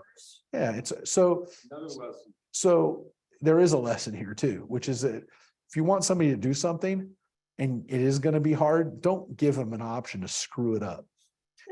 You tell them what to do. You don't say, why don't you take a look at what I'm giving you this huge responsibility to do? And it's going to be hard. I know it's going to be hard. And it's going to be hard for you to wrap your mind around it. But why don't you? Yeah. But not, why don't you do a little fact finding about whether you can do this or not? Why don't you try to figure out whether you can do it or not? Because generally speaking, the answer is going to be, I can't do it. So, I mean, if you have somebody working for you and you say to them, you task them with the understanding, this idea of you have to figure out whether you can do this or not. They're going to probably come back with an answer like, no, I can't do it. Are you kidding me? I don't know how to do this. I'm not, you haven't trained me for this. I don't have enough experience. Literally, this is one of the biggest lessons of management. They don't give people a way to back out of it. What? What he just said. Yeah. Can you do this? They sure. I did it. Yeah. Well, so that you didn't do it. You didn't do what the people do here, which is basically. If I didn't know how to do it, I learned how to. Biggest screw up here is giving them people an opportunity to screw up. So. Is it possible God knew in advance he didn't want to take these people in, he wanted to take the next generation? Maybe because there seems to be something missing. So the rabbis don't want to have God setting us up for failure, right? Because that makes God seem like a weird, manipulator, right? They don't like that. Okay. They like the idea that maybe God was forced into this. So what they do is they kind of include a story that's not really here. When the Midrash says, essentially, why would God have him send in spies, right? God's told him what to do. So the answer is that there's a conversation that took place that we don't have, which is that the people went to Moses saying, we don't know what to expect when we cross over. And so Moses goes to God and says, what do I do? And then God says, send in the messengers, which is that the people essentially asked for it, that they needed to have it because they don't like the idea that God would set them up for failure. Because again, as you're reading it, it is believable because they like the idea that the people, knowing the way the people are, that they needed to have that. And you could argue, and again, kind of the other midrash out there is that God knew that the people needed to have this kind of situation because they need to have, they need to see everything. They need to do it because they don't have faith. So, like maybe seeing it with their own eyes will give them the courage to do it. So God knows that the land is beautiful, and it is. Well, let's read what happens. So they went up to the Negev and they came to Hebron, where lived Achiman, Sheshai, Talmai, and the Anakites. Now Hebron was founded 7 years before Zoan of Egypt. A little history of the land. Hebron, which is, that's where Abraham and patriarchs and matriarchs are buried. Tells us it's a very old city. It's even older than Zoan in Egypt. Okay. They reached the Wadi Eshkol, and there they cut down a branch with a single cluster of grapes. It had to be borne on a carrying frame by two of them, and some pomegranates and figs. So they went to the Wadi Eshkol, right? And they actually called that place, the place was named Wadi Eshkol because of the cluster that the Israelites cut there, because the word Eshkol means cluster. It's not the cluster that you're thinking of. It's the cluster of grapes. And there it is right there. So the Israel Ministry of Tourism has this symbol of the grapes, and the people carried it. So it's gone through several iterations. This is kind of what the ministry's thing is now. Yeah. So originally it was even more, this was already somewhat abstract, but you have to have a logo that's easy to draw, right? They say that, like a 4-year-old should be able to draw your logo. So they've gone through different iterations, and this is definitely the more colorful one. But yeah, that's the Israel Ministry of Tourism. So I mean, that shows you how, that shows you how Israel has used the Bible to, let's see if I can find one of the really old ones, what the Ministry of Tourism logo used to be. But yeah, oh, look at that. Look at it. Get your map. There's your map of, for the Palestinians. By the way, notice that the Palestinians continuously use this map of Israel as their, look, it's not like they're hiding.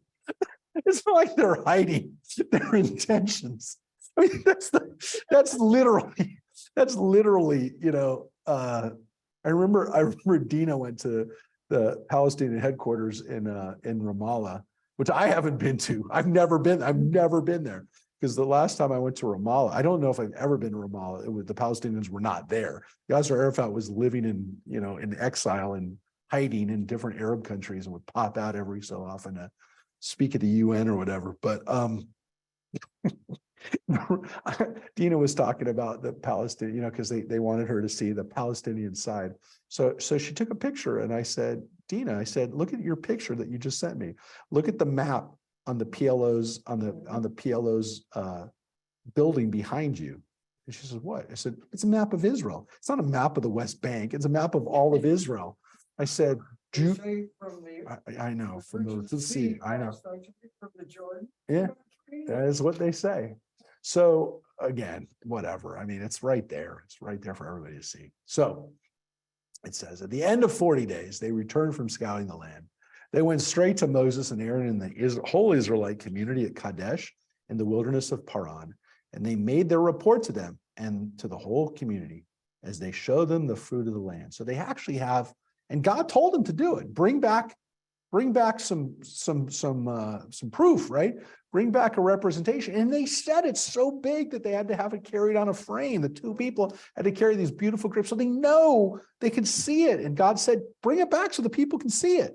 So you can argue that God maybe knew that they were going to screw up, but God also gave them the opportunity to actually see what they were going to get, which is this amazing country with beautiful things.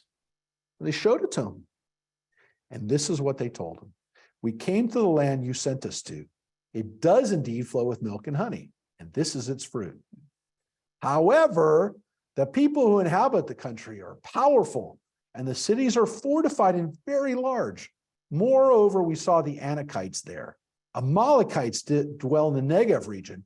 Hittites and Jebusites and Amorites inhabit the hill country, and Canaanites dwell by the sea and along the Jordan. And so they tell them all the peoples that are living there, which are a lot of people. I mean, there's a lot of nations. They're all very well developed. They're all Canaanite, Amorite type peoples. They're living in cities. It says they're fortified. They're living in behind walls.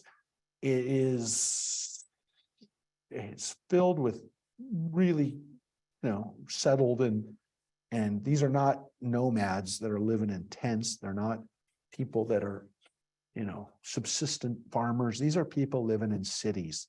Okay. Caleb hushed the people before Moses and said, let us by all means go up and we shall gain possession of it, for we shall surely overcome it. So Caleb, right, from the tribe of Judah, jumps out in front of the people and says, we got to go up. Now, remember, he says this right away. But the other men who had gone up with him said, we cannot attack the people, for it is stronger than we. And people forget this. Caleb actually preemptively knew what these other guys were going to say, because he says, we got to do it, even before they say, we can't do it. So he didn't wait to respond. He knew what they were going to say, and he comes out in front and says, we got to do it. But the other men said, we cannot attack, right? Thus they spread calumnies, right? They lied among the Israelites about the land they had scouted, saying the country that we traversed and scouted is one that devours its settlers. All the people that we saw in it are of great size. And here's the key line right here. We saw Nephilim there. The Anakites are part of the Nephilim, and we look like grasshoppers to ourselves, and so we must have looked to them. The Nephilim, we read about them back in Genesis. They are giants. The Anakites, they say, are giants. They are Nephilim. They're of those people that were created at the beginning in Genesis, that are a race of some super species of people that are giants. They will crush us. What does your commentary say about that, Glory, about the Nephilim? Their words became exaggerations and distortions. The Anakites were now said to be Nephilim. The reference to the Nephilim seems deliberately intended to evoke fear. The exaggeration of the faithless led to their final falling. We seem like grasshoppers. Yeah. So this is the critical line. So first of all, it says they lied. They lied. Calumnies are lies. I mean, these are lies and exaggeration. These are lies. They did not speak the truth. So it wasn't enough, of course, for them to just to say, we can't do it, but we can't because they're giants and they're going to crush us. Now, here's the really, really bad part, was that we look like grasshoppers to ourselves, and so we must have looked to them. What was so critical about this is that their perceived shortcomings and their lack of strength and their own inadequacy, they said that's what they must have thought about us. Why? Because we thought about ourselves. And so they admitted, and they actually tell us here, one of the greatest lessons of human, self-esteem, psychology, about who we are as people, is that it doesn't matter what other people say to us about ourselves. If we believe it, if we reinforce it daily basis, the voice we hear is our own voice. If we tell ourselves that we're worthless, it doesn't matter what people say to us. It's all we hear. Because how many times can you say to somebody, you're great, you're worthy, you're a good person? If they're constantly feeding themselves the opposite, you can't say it enough. There's no way for you to drown out the other noise. So it's terrible, because the only voice that they hear is their own voice. And God's this is the breaking point, because these people have this playing in their head. So we're going to read a little bit more, and then we're going to break for tonight, because this is the critical scene right here. The critical line was that this scene is the one. The whole community broke into loud cries, and the people wept that night. All the Israelites railed against Moses and Aaron. If only we had died in the land of Egypt. The whole community shouted at them, or if only we might die in this wilderness. So they now have said, not only it'd be better if we died in Egypt, it'd be better if we died here, but don't take us there to die. We don't care about dying here. They have no faith. Well, who do they have no faith in? Themselves. In themselves. Yeah. And this is why we're going to see what happens. Why is Adonai taking us to that land to fall by the sword? Our wives and children will be carried off. It'd be better for us to go back to Egypt. And they said to one another, let us head back for Egypt. So they not only said it would be better if we did, they actually said to each other, let's go back. And it says at that point, Moses and Aaron fell on their faces before all the assembled congregation of Israelites. And Joshua, son of Nun, and Caleb, son of Yefuneh, because here it says that Joshua now jumps in, of those who had scouted the land, rent their clothes, right? Which is what we do when we're mourning, right? And they exhorted the whole Israelite community, the land that we traversed and scouted is exceedingly good land. If pleased with us, Adonai will bring us into that land, a land that flows with milk and honey, and give it to us. Only you must not rebel against Adonai. Have no fear then of the people of the country, for they are our prey. Their protection is departed from them, but Adonai is with us. Have no fear of them. That's their plea. Listen to God. Don't be afraid. We're going to be the ones in control. As the whole community threatened to pelt them with stones, the presence of Adonai, and here we have not the cloud here, but it says the kavod, which is another aspect or a version of God that we could see, appeared in the tent of meeting to all the Israelites. And Adonai said to Moses, how long will this people spurn me? And how long will they have no faith in me, despite all the signs that I have performed in their midst? I will strike them with pestilence and disown them, and I will make of you a nation far more numerous than they. I'll start over with you, Moses. But Moses said to Adonai, when the Egyptian from whose midst you brought us up this people in your might hear the news, they will tell it to the inhabitants of that land. Now they have heard it that you, Adonai, are in the midst of this people, that you, Adonai, appear in plain sight when your cloud rests over them, and when you go before them in a pillar of cloud by day and in a pillar of fire by night. If you will slay this people wholesale, the nations who have heard your fame will say, it must be because Adonai was powerless to bring the people into the land promised them on oath, that God slaughtered them in the wilderness. So Moses says to God, if you kill them now, it'll look really bad for you. Everyone will only know that you couldn't bring them in. You can't do that, God. You can't do this. It'll make you look bad. You can do it, but just know that everyone's really bad publicity for you, God. Therefore, I pray, let the Lord's forbearance be great, right? Have patience, as you have declared, saying, Adonai, slow to anger. Adonai, El Rahum, right? Erach apayim barav chesed, nose avon vafesha, the same words we say at Rosh Hashanah and Yom Kippur when we open the ark, right?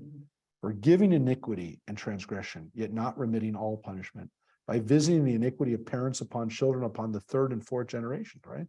Pardon, I pray, the iniquity of this people according to your great kindness, as you have forgiven this people ever since Egypt. And so he reminds them, you forgive, and you've been doing it time and again. So forgive them one more time. And Adonai said, I pardon as you've asked. Right there, salachti. I will forgive them. Nevertheless, as I live, and Adonai's presence fills the whole world, right? I'm going to promise you, none of those involved who have seen my presence and the signs that I performed in Egypt and in the wilderness, and who have tried me these many times and have disobeyed, none of those people shall see the land that I promised on oath to their fathers. None of those who spurn me shall see it. But my servant Caleb, because he was imbued with a different spirit and remained loyal to me, I will bring him into the land that he entered, his offspring, and hold it as a possession. Now Amalekites and Anakites and Canaanites occupy the valley. Start out then tomorrow and march in the wilderness by the Sea of Reeds. Now here it's interesting because he only says Caleb. Yeah. But we don't hear about Caleb after this. Right? Well, we do in the sense that we know that he does survive. Right, that's it. But No joke. Joshua. Yeah, but it does give us this sense of why is he mentioned here and not Joshua? Now, originally, he's also mentioned as he comes forward. It could be that it was a later author or a different author that also added Joshua to it. But of course, we know that Joshua was there, so did it have to even be there? Joshua was always with Moses. Why wouldn't Joshua and Caleb both? I'm just telling you, that's what it says, and what is happening here seems to be kind of a combination, or at least maybe an addition that happened later. Adonai spoke further to Moses and Aaron and said, how much longer shall that wicked community keep muttering against me? Very well, I've heeded the incessant muttering of the Israelites against me, and say to them, as I live, says Adonai, I will do as you have urged me. In this very wilderness shall your carcasses drop. So it seems as though there's two versions of this forgiveness, because he already said he's going to forgive them. In this very wilderness shall your carcasses drop. Of all you men who were recorded in your various lists from the age of 20 years and up, who have muttered against me, not one shall save to enter the land which I swore to you, save Caleb and Joshua, son of Nun. So there it says both of them. So that version has it. But it seems like there's two kind of versions of that promise. But it says here also something a little different, which is that those who are 20 years and up will die, but if they're younger than 20 years, they will come in. There seems to be this understanding that the kids who came out of Egypt were not held responsible. Parents were. The people who were old enough to know better were. The rest of the people who followed the other 10 spies, they're punished. Now, your children who you said would be carried off, these will I allow to enter. They shall know the land that you rejected. But your carcasses shall drop in this wilderness, while your children will roam the wilderness for 40 years, suffering for your faithfulness, until the last of your carcasses is down in the wilderness. Now, we're going to finish off here. I'm not going to give you the whole rest of this part right now, but I do want to tell you that God turned their own words against them. You are worried that your kids are going to get taken away? No, your kids are going to be the ones who get to come in. Every one of you will die here. You'll be buried here. And the interesting midrash on this, there's a few really beautiful midrashim on this, but one of the great ones is that every year on this day, on the anniversary of this day, which according to tradition, again, is the darkest day in Jewish history. It's Tisha B'Av. That this was the first bad thing that happened on Tisha B'Av, the first disaster in Jewish history. But according to tradition, every year for the next, 40 years, roughly, everyone who was 20 years and older would dig themselves a grave on this night. And everyone laid down in the grave.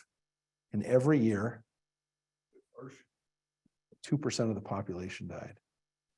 Until at the end of 40 years, there was no one left. So every time they got to a new place, everyone who was there dug their grave. Yeah, but the point is that every one of these carcasses were going to drop. And they took that literally, that every one of them had to dig a grave on that night.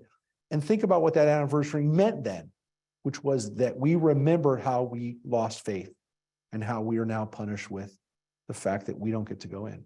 Now, what's so powerful about this, and this is why this story is usually not remembered and not retained for the power that it is, which is that the people, so again, Mike, they could have come in. They were about to come in. And so they don't get lost in the wilderness. They're not spending 40 years in the wilderness. They're spending 40 years, again, to show you, they spent 40 years, right? Yeah, they spent 40 years marching around and looking in and dying as they're not going into the land. So again, this is for those, yeah, their punishment was every year, every day, knowing, and then again, whether or not they, but this is the rest of their journey.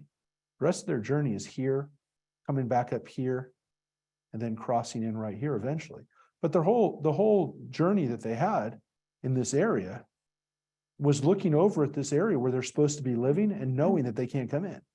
So they don't get lost. They're not here. They're not in the wilderness. They're literally over here, and over here, and looking at the land that they were supposed to come into. The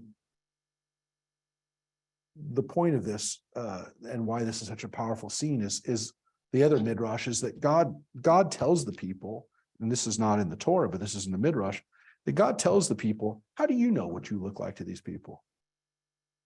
You might have looked, maybe I made you look huge for them. And maybe they felt like grasshoppers to you. Maybe part of what I was doing was giving them an opportunity to see how powerful you were. And yet you decided to flip it and become powerless in your own eyes. And my midrash on this, and this is what I always tell kids when we read this section, and I always read this every year with our teens. I tell them, I said, look, God doesn't demand faith in God. The people make the golden calf and God doesn't destroy them. God can't do anything with someone who doesn't have faith in themselves. That's where God says, if you don't see what I've given you, if you don't see what your worth is as an individual, there's nothing we can do. There's nothing we can do. And that doesn't obviously go for coming into the land of Israel, but it goes on to every single day, which is, do you have faith in yourself? Because without that, and I tell people, and I talk to Christians about what the message of the Bible is for us as Jews, and I would say that that's one of the most important lessons we have as Jews, is that God created us, and that we understand that part of that beauty of being created in God's image and being created with a reason to be here is because God knows that we have a reason to be here. If we don't believe that, then there's nothing we can do anymore. So I say the two most important lessons in the Torah are responsibility and faith in yourself. And if you have those two things, if you can take those two things away from, and that's why I kind of make sure that teens know that before they finish, is that they can take those two messages away by the time they finish here. That's the only thing I need them to learn from the Torah. They don't need to learn the name of Joshua. They don't need to know the 10 Commandments even necessarily. I'm not kidding. I mean, they'll forget some of them. No, everybody does, not to bear false witness in court. And I forgot about that one, or I didn't remember not to take the Lord's name in vain. I might have forgotten that. But if they don't remember that God created them and they have a reason to be here, I don't know what's more important than that. So, yeah, God can take lack of faith in God, not lack of faith in yourself. That's the breaking point, and that's why the people get punished with dying in the wilderness. So some people say it's for every day that they were in the scout, they got a year. Right? It's 40 is the symbolic number, but it's a generation. It's a whole generation of people that die out. That's right. One of the things that But wait, Joyce. What would be your greatest wish? that happened. Yeah. Yes, and that's what I do grief group. That people say I can't go on without the person I lost, and I have to convince them you can go on. It's up to you. Right. And when they believe that, they begin feeling better. Sure. Yeah, but it's not just in the grief situation. It's in yeah, everything. Yeah, because but- Joyce has told me before. She's not trying to create patients that are completely dependent on her, so that she wants people to be able to not have to talk to her every day. That's right. That's the ability that people have to find their own self-esteem. And I don't commiserate with them. I give them tools to overcome their fears. Yeah. So what can you do? What can you do? This is a really powerful Torah portion. I love this Torah portion. I had the opportunity to read this Torah portion. Just worked out perfectly. I was in Israel with our Taglit, with our birthright group back in 2016. And I had a chance to read this with some kids not teens, but 19 to 25-year-olds who hadn't really, some of them had ever read Torah. And so I had a chance because, they said, one of the things I had to do as a rabbi on the trip was to do a little Torah study on Saturday. And I said, That's awesome because I get this week's Torah portion. So this is one of the best. Now, again, we're going to come back and read the end of the story, and we're going to read, but you read the crux of it, which is that this is the breaking point. This is where God says, I can't do anything with these people. These people are not the right people to come into the land. And it's sad. It's a sad moment. We understand it. Our ancestors understood it. The rabbis understood it, that this is one of the darkest days. And this is why I said, they say it's Tisha B'Av, because this became the sad day in Jewish history, the day that, we screwed up here. So, Because they overestimated they and they they underestimated themselves. themselves. The issue of, if they had simply, look, Joshua and Caleb don't say, hey, What's the point of reconnaissance? well, that's the argument. The argument is they shouldn't have. So that's why the rabbi said that God should never have agreed to, that the compromise of letting them have guides go in was stupid, because they should have just known, hey, God is gonna, God's with us. The purpose of the reconnaissance, to some extent, and like God said, is come back with proof. Come back with proof. The proof will give you a sense of what's out there for you. Test more than anything, Yeah. 'cause God knew it was there. So what do the people see when they see the big grapes, right? Now, maybe God was hoping they'd see, oh, there's really good land there, and there's really beautiful grapes. That this land of milk and honey is really what God, oh my gosh, who would have thought grapes would be so big, right? So you and I would say, oh, they should have seen really big grapes. But they see big grapes, and then in their minds, this is the way I read it, they're like, oh, big grapes, big people, giant people. They have giant grapes. These giants have giant grapes. That's why they can crush us, because they eat giant grapes. So they see the giant grapes, and they don't see a great opportunity. They see, oh my gosh, you mean there's giants that eat giant grapes there? Now, it doesn't say that, but that's the way I read it. And it could be read that way. So if you are in the mindset of I'm a failure, then nothing you can say to somebody is going to make them feel better. You're going to say, oh, you have a tremendous opportunity to make a lot of money or to work real hard and be successful. And what you're saying is that I could also fail. Well, I didn't tell you that. I said you have a tremendous opportunity and you can work real hard and but you're saying I'm going to fail. I didn't tell you that. I said you have tremendous, but that's all they hear. All they hear is that, oh, you mean I can embarrass myself and I can fail? That's all they heard. So, people will see or hear what they want out of that, and then they get scared because they're in a frame of mind that they're going to fail. That's why youth is so cruel, Why? because people try and they get embarrassed, right? Yeah. They So that's why it's really important. It's really important for teens to have that message of you don't have to be worried about your failures, because it sticks with you. It sticks with you, and that can really, and that's why that's why it's critical. That's why what I like to say, and I have said this before, and I'll say it again right now. Look, I love when a kid has this as a bar and bat mitzvah portion, and there's usually a good chance that in May or June. I'm a little bummed out because the kids, when we're going in June, they don't have this portion. They have a couple portions later, which is a good portion. Korach. It's about, we're going to get to it in a few weeks. This people also rebelling. That's actually coming up real soon. But when I have a kid reading Shalach Lecha, it's great because we teach them that. But the process of having a bar bat mitzvah for a kid gives them the ability as a teen to have a really good experience at a critical moment in their lives.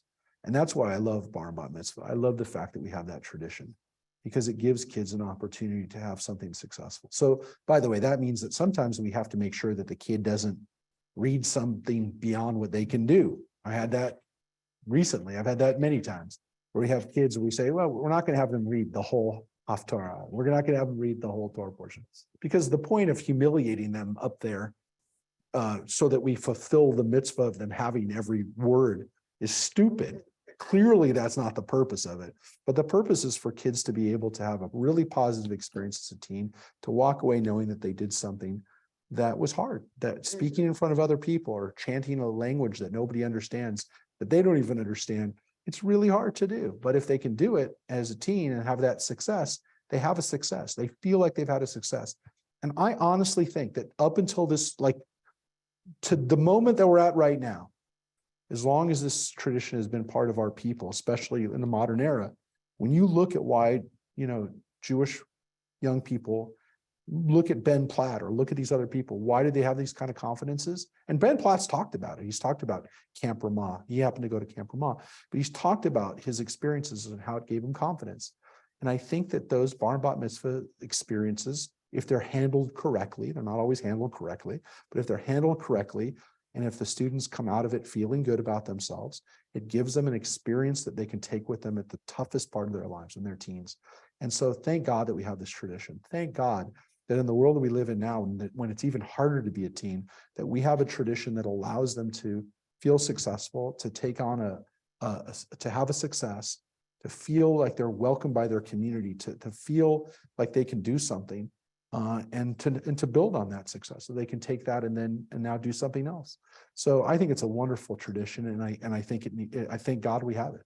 So I think it does help Jewish teens. And when people say, well, why are young Jewish people continuing to be to be successful in entertainment or in other pursuits where you have to have some confidence, you have to have a little bit of moxie. Why do they continue to do that? Because I think of these traditions. I can't prove it. My kids are a great example. I can't prove it, but I've seen it. They're both a great example. Couple that with the athletics and having a big A-type personality daddy. Yeah, but they have parents that support them. They've had sports, they've had camp, they've had several of the things that can help them along the way. But at the basic level, I mean, so they've had a lot of stuff. It's hard to point for one thing for your kids, but for lots of kids who they don't have a lot of things, maybe they just have this one thing. They have this that they can have because tradition mandated it, because we mandate it, because we focus on it so much. Okay, fine. It's stupid. It's a party. It's blah, blah, whatever. It's not, because it's also a chance for these kids as teens to come into their teen years as 13, that they have a success behind them, even if they're not successful at school, even if they're not successful in athletics, even if they're not successful with I was going to say the opposite sex. That's probably not right to say, but even if they're not successful with dating or whatever you want to call it, even if they're not successful in those arenas, that they have a chance to do that. And for some kids, it's very hard. For some kids, it's very hard to get up and to speak in front of other people, or they have to get over their anxiety of doing this. And they know they can do it. Then they know they can do it. Yeah. And so And the Scouts and Eagle Scouts. yeah, and we have these things. All there and have success and have the kind of. Well, I'll tell you, confidence yes, you're talking about. as much as Scouts does do that, and unfortunately it's not very popular anymore.